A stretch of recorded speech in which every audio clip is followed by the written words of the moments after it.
That money was a gift, Dad. You can't sue your own son. James screamed into the phone, his voice cracking with disbelief. I stared at the legal papers in my hand, the promissory note with his signature clear as day, and I said the words that would change everything. Then I'll see you in court. 3 months later, the judge awarded me $180,000, and my son lost more than just the lawsuit. Let me back up. My name is Richard Pearson, and I'm 67 years old, living in Calgary, Alberta. I spent 35 years as a structural engineer before retiring, and my late wife Margaret and I raised 2 kids in a modest bungalow in Bridgeland. Margaret passed away 3 years ago after a brutal fight with pancreatic cancer, and honestly, I'm still not quite the same. The house feels too big now, too quiet, but it's paid off and filled with memories, so I stay. Our son James is 35. He was always ambitious, sometimes to a fault. Got his computer science degree from the University of Calgary, worked at a few tech companies, but he always talked about starting his own business. His wife Vanessa is, well, she's a piece of work. They met at some networking event 6 years ago, and within 8 months they were married. Margaret never quite warmed to her, but she'd never say so directly. She'd just give me that look over Sunday dinner, you know the one. 5 years ago, James came to me with an opportunity. He and a partner wanted to launch a tech startup, something to do with AI-powered inventory management for small retailers. I'll be honest, half of what he explained went over my head, but he was passionate. His eyes lit up the way they used to when he was a kid showing me his science fair projects. He needed capital. $150,000. That's not pocket change, even for someone like me who'd been careful with money his whole life. Margaret's life insurance had paid out. We had our retirement savings, but $150,000 was substantial. I wanted to help my son. What father wouldn't? But I also wasn't born yesterday. I'd seen too many family loans go south, ruining relationships along with finances. So I told James, I'll lend you the money, but we do this properly. Legal documents, payment terms, interest rate. This is a business loan, son, not a handout. He agreed immediately. We sat down with my lawyer, Drew Mackenzie, who'd handled our estate planning. We drafted a promissory note. Clean, simple, legal, $150,000 principal, 5% annual interest, 5-year repayment term with monthly installments of $2,830. James signed it on October 15th, 2019. Vanessa was there too, witness signature and everything. We even had it notarized. The first year, like clockwork, the payments came. E-transfer every month, sometimes with a quick message. Thanks again, Dad, our business is growing. I'd see James and Vanessa at family dinners, birthdays, Christmas. Things seemed good. The startup was gaining clients. James hired 3 employees. He showed me articles about the company in local business publications. I was proud. Margaret died in January of the 2nd year. James was there, of course. He gave a eulogy that made everyone cry, talking about how Mom always believed in him. After the funeral, as we stood in our living room accepting condolences, James pulled me aside. Dad, I know this is hard. If you need anything at all, Vanessa and I are here. And don't worry about the loan payments right now. Take the time you need. I appreciated that. I really did. For 2 months, I didn't even look at my bank account. I was just trying to get through each day. But in March, I noticed the payment had come through. And April. And May. Every month, regular as sunrise. It meant something to me, that commitment, especially during the fog of grief. By year 3, I was doing better. I joined a grief support group, started volunteering at the Kirby Center, kept myself busy. The payments continued. James's business seemed to be thriving. They moved from their condo to a house in Mahogany, one of those new developments in the deep southeast. Nice place, probably $650,000. Vanessa posted pictures all over Facebook, the kind with strategic angles to show off their renovated kitchen and backyard fire pit. Then, in year 4, something shifted. August 2023. The payment didn't come through. I figured it was an oversight. People get busy. I sent James a text. Hey son, just checking in. Didn't see this month's transfer come through. Everything okay? 3 days. No response. Finally, a brief text. Sorry, Dad, forgot. We'll send this week. It came 5 days later. No explanation. I let it go. September. Same thing.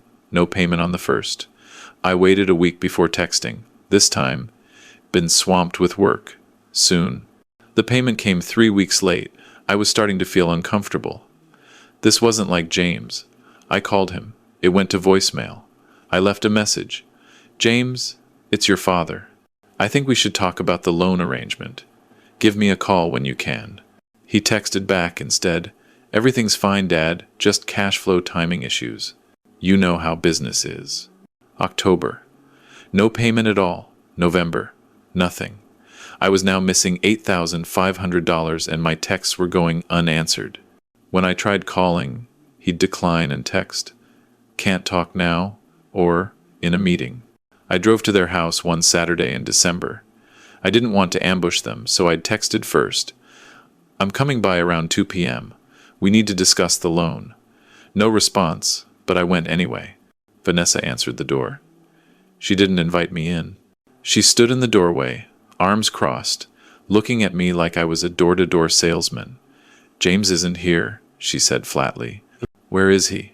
I've been trying to reach him for weeks." "He's busy, Richard. The business is going through a transition." Richard. Not Dad. Not even Mr. Pearson. Richard.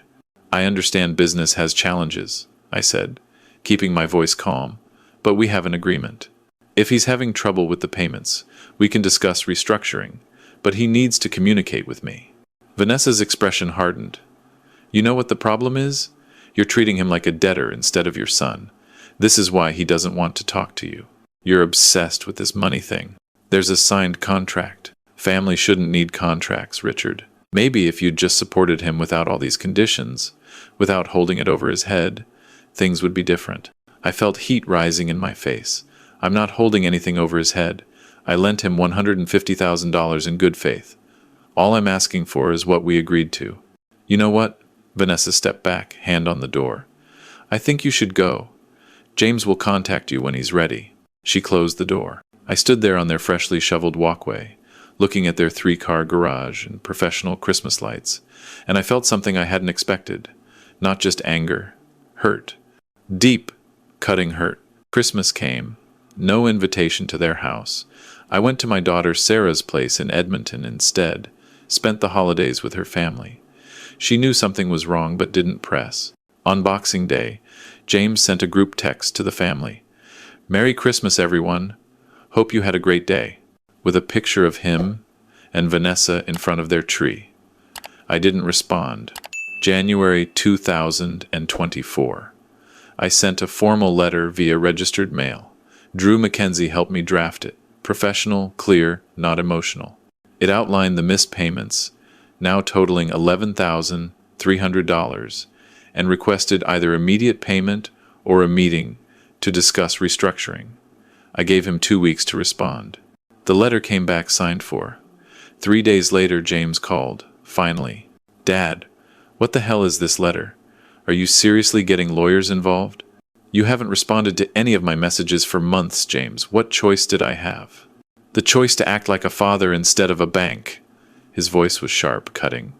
"You send me legal letters? Seriously? We have a contract. You signed it. If you're having financial difficulties, I'm willing to work with you, but you have to communicate. You want to know the truth?" James's laugh was bitter. "The truth is, I shouldn't have to pay you back at all. You're my father. That money was a gift. Or it should have been. Do you know how it feels to have your own dad treat you like a business transaction?" I couldn't believe what I was hearing. "A gift? James, you signed a promissory note. We both did this properly, legally, specifically so there wouldn't be confusion." "I was under duress. You made me sign that thing or you wouldn't give me the money. That's not a real agreement." "Under duress? You came to ME asking for help. I helped you, with clear terms we both agreed to." "You know what, Dad?" His voice went cold. "I talked to a lawyer. That promissory note might not even be valid. And even if it is, good luck trying to collect. You really want to destroy our relationship over money? Mom would be ashamed of you." That hit like a punch to the chest. bringing Margaret into this. Don't you dare, I said quietly. Your mother would have expected you to honor your word. I'm done with this conversation. Don't contact me again unless you're ready to drop this ridiculous debt thing. He hung up. I sat in my kitchen, hands shaking, staring at my phone. For hours I sat there as it got dark outside. Was I wrong? Was I being mercenary? Would Margaret really be ashamed? I barely slept that night, or the next. My blood pressure spiked. I could feel it in my temples. I'd wake up at 3 a.m., replaying the conversation, second-guessing everything. James was my son, my only son. Was $150,000 worth losing him? But another voice in my head, quieter but persistent, asked, was I losing him? Or had he already made that choice when he stopped responding, stopped paying, stopped treating me with basic respect? February. I made an appointment with Drew Mackenzie. I brought all the documentation, the promissory note, the bank transfer records showing the initial $150,000 payment, all the monthly payments James had made for 3 years, and the records of payments stopping. I brought the text messages, the registered letter, everything. Drew reviewed it all, his reading glasses perched on his nose. He was in his 60s, had been practicing law for 40 years. He looked up at me finally. Richard, this is as solid as it gets. Notarized promissory note, clear terms, witness signatures, payment history, establishing the debt was acknowledged. If you want to pursue this, you'll win. But should I? I asked. He's my son. Drew leaned back in his chair. I can't answer that for you, but I can tell you this. I've seen a lot of family loans go wrong, usually because there's no documentation, no clarity. You did everything right. You gave your son a substantial amount of money, with reasonable terms. And for 3 years, he honored that agreement. Something changed, and now he's not only refusing to pay, he's trying to rewrite history and claim it was a gift. That's not just about money anymore. That's about integrity. He said, I'm choosing money over our relationship. No, Drew said firmly. He's the one making that choice. You're asking for what was agreed upon. He's the one who stopped paying, stopped communicating, and is now attacking your character. There's a difference between being loving and being a doormat, Richard. I sat with that. If I sue him, we might never recover from this. That's possible. But from what you've told me, you're barely speaking now anyway. And if you don't pursue this, what message does that send? That he can take advantage of you, break his word, and face no consequences. Is that the relationship you want? I thought about Margaret. What would she say?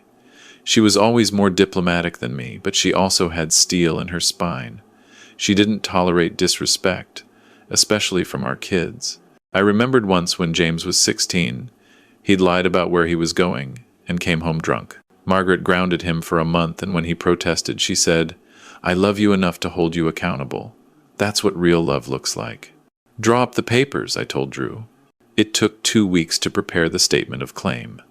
We were suing for the principal balance remaining, the interest accrued, plus legal costs. The total came to just over $168,000.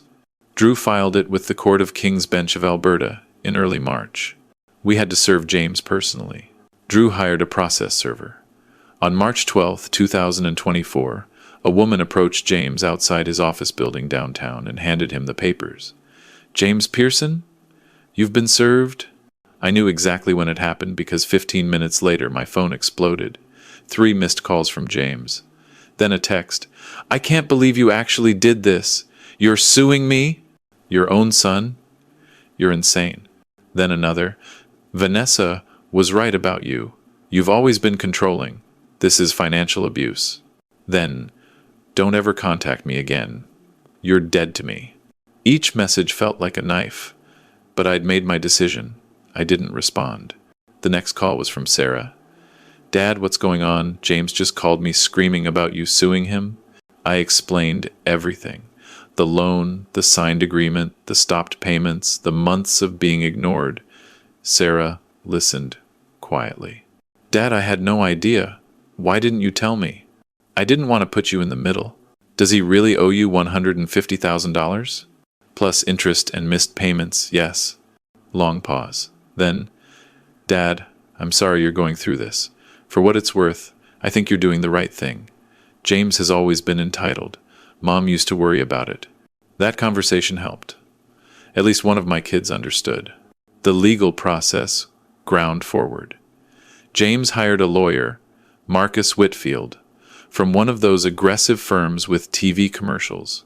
They filed a statement of defense claiming the promissory note was signed under duress, that there was an oral agreement the debt would be forgiven in the family, and that I'd made verbal assurances the loan was really a gift. All lies. Drew wasn't worried.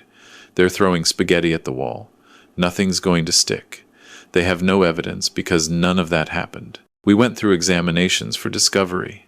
I had to sit in a boardroom while Marcus Whitfield asked me hostile questions for 3 hours. Isn't it true you pressured your son? Isn't it true you used your wife's death to manipulate him emotionally? I kept my cool. Drew had prepared me. Stick to the facts. Don't get emotional. James's examination was different. According to Drew, James couldn't keep his story straight. First he claimed duress, then he claimed he thought the payments were voluntary. Then he claimed he'd been planning to pay, but I'd rushed to sue him. His lawyer had clearly told him to be careful, but James was angry, defensive, not a good witness. We had a mediation session in July. Court ordered. We sat in separate rooms while a mediator shuttled back and forth. I was in room A with Drew. James and Marcus were in room B. I never saw James face to face. The mediator, a retired judge named Patricia Chen, was straightforward. Mr. Pearson, your case is very strong. Mr. Whitfield knows this, but litigation is expensive and emotionally draining. Would you consider a settlement? What are they offering? They're suggesting $80,000, paid over 5 years. I looked at Drew. He shrugged. That's insulting, honestly. You're owed over $160,000, not counting legal fees. Tell them $160,000 paid within 1 year or we go to trial, I said. Patricia went back and forth 3 more times. James's best offer was $100,000 over 3 years. I declined. We'll see the judge, I told Patricia. She nodded. I thought you might say that. For what it's worth, Mr. Pearson, I think you'll prevail. Trial was set for October 15th, 2024. 5 years to the day since James signed the promissory note. I don't know if the court scheduler did that deliberately or if it was cosmic irony. I won't lie. The months leading up to trial were hard. I lost weight. My blood pressure medication got increased.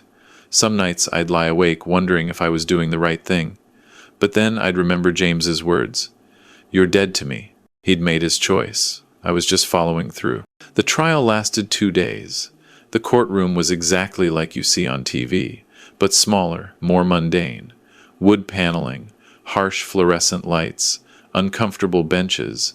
James sat at the defendant's table with Marcus. We made eye contact once when I first walked in. He looked away. Drew presented our case methodically. The promissory note authenticated. The bank records showing the $150,000 transfer, every single monthly payment James had made. Text messages acknowledging the debt. The registered letter. James's own words. Cash flow timing issues, which acknowledged the debt existed. Marcus tried. He really did. He called Vanessa to testify that I'd made verbal assurances the money was flexible. But under cross-examination, Drew got her to admit she'd never heard any such conversation. She was just repeating what James told her. He called James, who testified that he'd felt pressured but couldn't articulate how. Specifically, I'd pressured him beyond requiring a legal document for a large loan. The judge, Justice Marilyn Thompson, was in her 50s. Sharp-eyed, no nonsense. She'd read all the briefs. During testimony, she interrupted Marcus multiple times. Counselor, where is your evidence of this alleged oral agreement? Do you have any witnesses to these conversations besides your client? No, Your Honor. But then let's move on. On the second day, both sides rested. Justice Thompson said she'd issue a written decision within 30 days, but would give an oral summary of her findings. Having reviewed all the evidence, she began, and my heart was pounding. I find the promissory note to be valid, properly executed, and unambiguous. I find no evidence of duress. Mr. James Pearson is a 35-year-old educated professional who entered into this agreement voluntarily. The defendant's claims of an oral agreement are uncorroborated and contradicted by the documentary evidence, specifically the payment history, which demonstrates the defendant acknowledged and honored the debt for 3 years. The defendant's decision to stop making payments appears to be one of convenience rather than legal right. I could see James's shoulders slump. Therefore, I find in favor of the plaintiff. Mr. James Pearson is ordered to pay Mr. Richard Pearson the sum of $158,240, representing the principal balance, accrued interest, and prejudgment interest. Additionally, the defendant shall pay the plaintiff's legal costs, which I assess at $22,000. Total judgment, $180,240. The defendant has 90 days to satisfy this judgment, failing which the plaintiff may pursue garnishment or seizure of assets. Court is adjourned. The gavel came down. It was over. I'd won. Drew shook my hand, smiled. Congratulations, Richard. Justice was served. But I didn't feel victorious. I felt tired. Across the courtroom, James was talking urgently with Marcus, gesturing angrily. Vanessa was crying. I walked out without looking back. The 90 days came and went. No payment. Drew filed for a garnishment order. We discovered James's business had a line of credit and some assets, but his personal bank account was nearly empty. The garnishment started taking 20% of his wages. We also placed a lien on the mahogany house. That's when James finally broke. He called me. It was late November, nearly 9 p.m. I almost didn't answer. Dad. His voice was raspy, like he'd been crying. Can we talk? I'm listening. I can't. The garnishment is killing us. Vanessa is furious. She's talking about leaving. My business partner wants to buy me out because this is affecting the company reputation. Dad, I'm losing everything. You had 90 days to pay, James. You chose not to. I know, okay? I was angry, I thought. I don't know what I thought. That you'd back down. That the judge would side with me. I was wrong. Dad, I was wrong about everything. Silence on the line. I could hear him breathing. I'm sorry, he whispered. I'm so sorry. I lied. It wasn't a gift. I knew exactly what I was doing when I signed that note. And then business got tight, and Vanessa was spending money, and I thought I could put you off. I thought because you were my dad, you wouldn't really push it. I took advantage of you. And then when you did push, I got defensive and mean because I knew I was in the wrong. I closed my eyes. Part of me wanted to rage at him, to list all the ways he'd hurt me. Another part wanted to forgive him instantly, tell him it was okay. I did neither. What do you want from me, James? I'm going to pay you. I'll sell some stock options, take a loan against the house, whatever I have to do. But Dad, after I pay, is there any chance we can fix this? Can we be father and son again? I don't know, I said honestly. You didn't just refuse to pay a debt. You cut me out, attacked my character, brought your mother's memory into it. You told me I was dead to you. That's not something I can just forget. I know I don't deserve forgiveness, but I want to try. If you'll let me. Pay the debt, I said. All of it, then we'll see. But James, if we rebuild this relationship, it's going to be different. I'm not going to be someone you can take advantage of. I'm not going to be afraid to set boundaries because you might get angry. Do you understand? Yes, I understand. He paid it in 3 installments over 6 weeks. Sold his Tesla, liquidated his RRSP, took out a substantial home equity loan. By mid-January 2025, the full $180,240 was in my account. Drew filed the satisfaction of judgment. Legally, it was over. The emotional part took longer. James asked if we could meet for coffee. Just the two of us. I agreed. We met at a Tim Hortons in Kensington, neutral ground. It was awkward at first. We both ordered double doubles and sat across from each other, not quite making eye contact. I'm in therapy, James said finally. Vanessa insisted. We're doing couples counseling too. She said I have issues with entitlement and accountability. She was right. How's that going? Hard. Really hard. But necessary. My therapist asked me to write you a letter. I have it here, if you want to read it. He slid an envelope across the table. I opened it. 3 pages, handwritten. It detailed everything. His feelings of entitlement, his justifications, how he'd twisted things in his mind to make himself the victim. It apologized, specifically, for the things he'd said. "You are not dead to me, Dad. You never were. I was just angry and ashamed, and I lashed out at the person I knew would love me anyway. I took advantage of that love. I'm sorry." I folded the letter carefully. "Thank you for this. I meant every word." We talked for 2 hours. He told me about the business struggles, the pressure from Vanessa to maintain a lifestyle, his fear of being seen as a failure. I told him about the loneliness since Margaret died, how his rejection had compounded that grief. Neither of us cried, but it was close. "I can't promise things will go back to how they were," I said as we stood to leave. "I don't want them to," James said. "How they were wasn't healthy. I want better. I want to be someone Mom would be proud of." We've been rebuilding slowly. Dinner once a month. Phone calls every couple weeks. It's not the relationship we had before, but maybe that's good. It's more honest now. He knows I love him, but I won't be a doormat. I know he's capable of making poor choices, but also of recognizing and correcting them. As for me, I used some of the settlement money to take a trip Margaret and I had always planned. 3 weeks in New Zealand. I scattered some of her ashes at Milford Sound, like she wanted. I donated $50,000 to the Tom Baker Cancer Center in her name. And I met someone. Her name is Linda. She's 64, a retired school teacher, also widowed. We met at a grief support group, of all places. We've been seeing each other for a few months now. It's different from what Margaret and I had. How could it not be? But it's good. Linda knows everything about the lawsuit. She told me, "You taught your son that love includes accountability. That's a gift, even if it came wrapped in tough circumstances." Maybe she's right. I've learned that being a good father doesn't mean saying yes to everything. It doesn't mean accepting disrespect to keep the peace. Margaret used to say, "Boundaries aren't walls. They're bridges to healthier relationships." I didn't fully understand that until I had to enforce one. My advice, if you're facing something similar, document everything. If you lend money to family, do it properly. And if someone you love violates that trust, know that holding them accountable isn't cruelty. Sometimes it's the most loving thing you can do.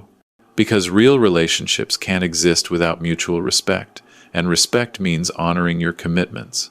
James and I are proof that you can come back from betrayal, but only if both people are willing to do the hard work, only if both people are honest about what went wrong, and only if boundaries are respected going forward.